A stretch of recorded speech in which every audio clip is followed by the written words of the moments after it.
So here we go, everybody. Welcome to another edition of the Boot Room, the show where we take a look at Town's next game, which is in the FA Cup fourth round against Championship top of the league, Burnley, at Portman Road in the fourth round of the FA Cup. Stu is joining me, good old Stuart Watson. My friend, it's a weird feeling to still be in the FA Cup at the end of January. Normally we're out early doors, but yeah, how are you feeling ahead of the game? Yeah, pretty good. We don't normally make it to January in recent years, having started this competition at the first round stage since dropping into League One. First time Ipswich have been in the fourth round since 2010. An opportunity to get into the fifth round, which is the last 16, for the first time since 2007. And there'll be a maximum of 9 Premier League clubs in the next round because quite a few fell at the first hurdle. Some are playing each other this weekend. And Ipswich are playing a championship side at Portman Road. This is a tough-looking test, isn't it, Ross, looking at Burnley's form?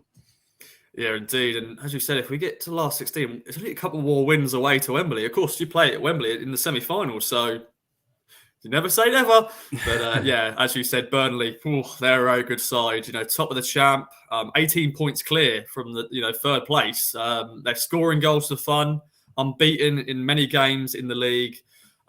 Yes, Stu, it's going to be a tough test. Of course, Vincent Kompany in charge. It's going to be great to see a Premier League icon on the touchline. Of course, his second job, he was at Anderlecht in Belgium, but he's done a fantastic job so far on the Burnley. A very different Burnley side to what we've been used to under Sean Dyche and co. Yeah, complete cultural, philosophical shift at Burnley. Vincent Kompany, by all accounts, has got them playing some scintillating football, high intensity, high press, dominate the ball. Very similar values to what Kieran McKenna's trying to do here at Ipswich Town, but we're going to find out just how much further ahead they are, what a top of the table championship side looks like. We hope and pray that Ipswich Town are going to get up into the championship this year. We've got a little taster of them up against Rotherham in the previous round, who were struggling at the bottom end. This will be a proper marker of how ready Ipswich are if and when they can get themselves into the championship. As you say, Burnley absolutely flying. Took a little while for Kompany to kind of get his stamp on things, but they've really hit their groove from about October onwards. They come into this having won 14 of their last 16 games. One of those games they didn't win was at Old Trafford in the League Cup. The other game, they lost to Sheffield United, who are the other team right at the top end of the championship table. Yeah, they're a team in form, and yes, there might be several changes for them, but they've got some serious depth as well. They've been spending a bit of money in January as well, so they might have a few multi-million-pound signings in their team. Yeah, indeed, they're winning machine, and they've got a player who actually hasn't played much for them this season, but Scott Twine, I'm sure Town fans will know of, and he scored a very good free kick against West Brom in their last game, which was a 2-1 win. And he's a player that I think Town fans would love to have, but I think he could be a possible player that could make a name for himself this weekend. Yeah, went there for good money, didn't he, from MK Dons, a player Ipswich have known from his time in League One with Swindon and MK. Heading towards January, I think a few Town fans were thinking he's not played a lot for Burnley. I just wonder if we could get him here when McKenna was trying to sort of bolster his top-end options in the team. He's been injured. That's the only reason he's not been in the Burnley team. And it feels a little bit like fate that he's just come back from injury in time for this game, stepped off the bench, scored an absolute peach of a free kick to win it against West Brom last Friday night. You would imagine there's a good chance he starts in this game to get himself sort of going fitness-wise.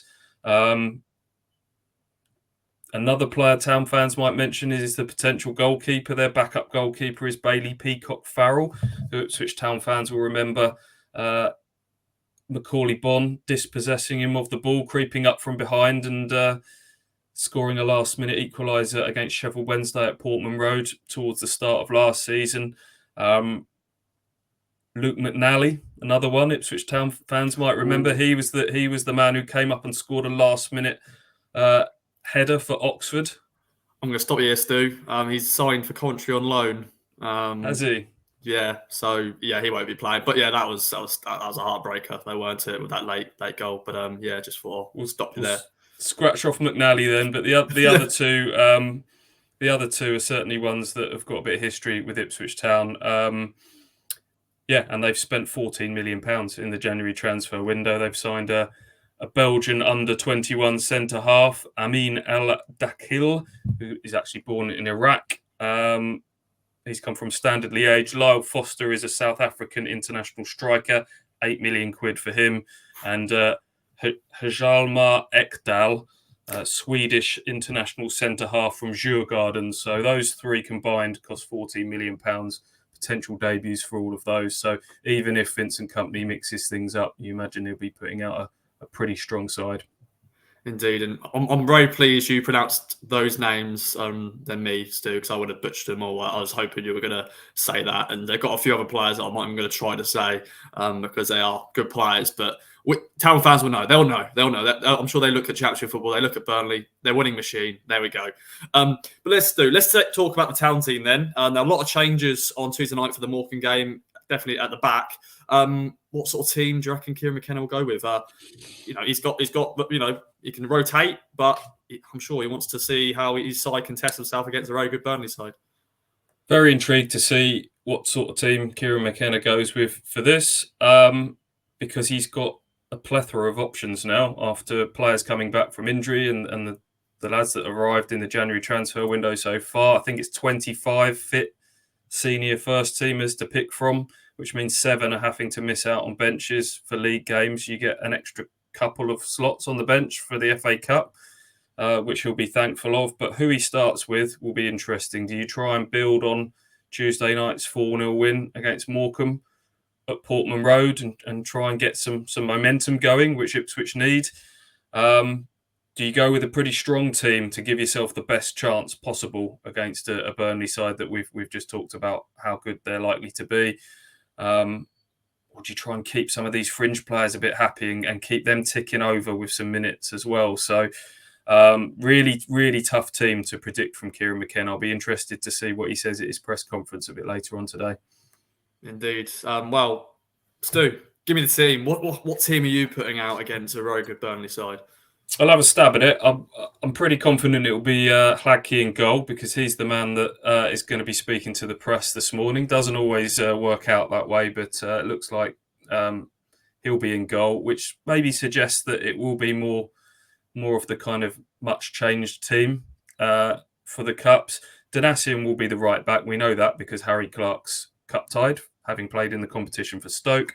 Centre half will be really interesting. It was Edmondson and Keogh with a surprise duo against Morecambe in midweek. Does he return to Burgess and Wolfenden for this one? Is it mix and match? Does he go with Keogh and Edmondson again to kind of see how, if he can get them up to speed as a partnership?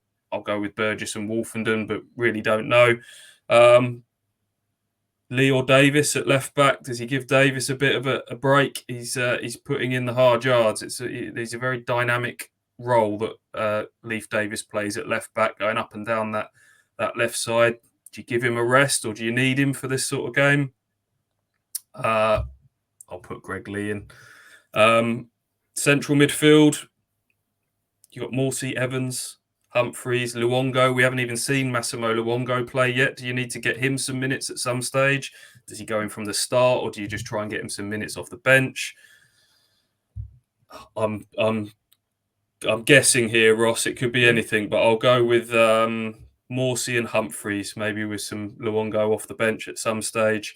I think it will be George Hurst up front, jumping to that end of things. Ladapo was superb on Tuesday night, but I think he'll want to try and get Hurst up to speed, and I think we'll see a bit of a rotation at the top end of the pitch. And then the three in behind.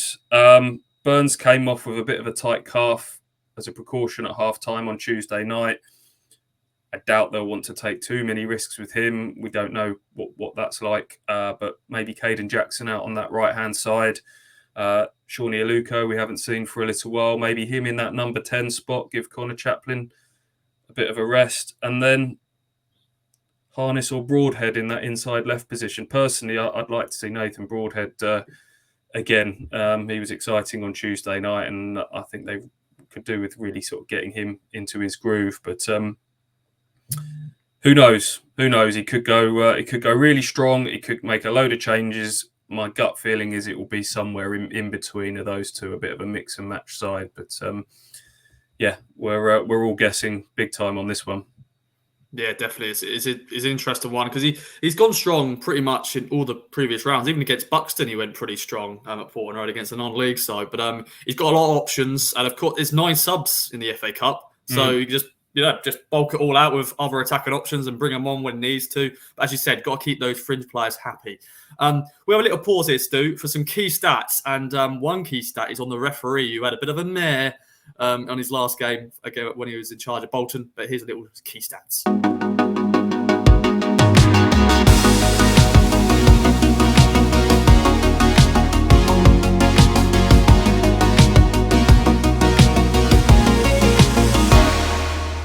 Okay, we're back, Stu, and it's time for predictions.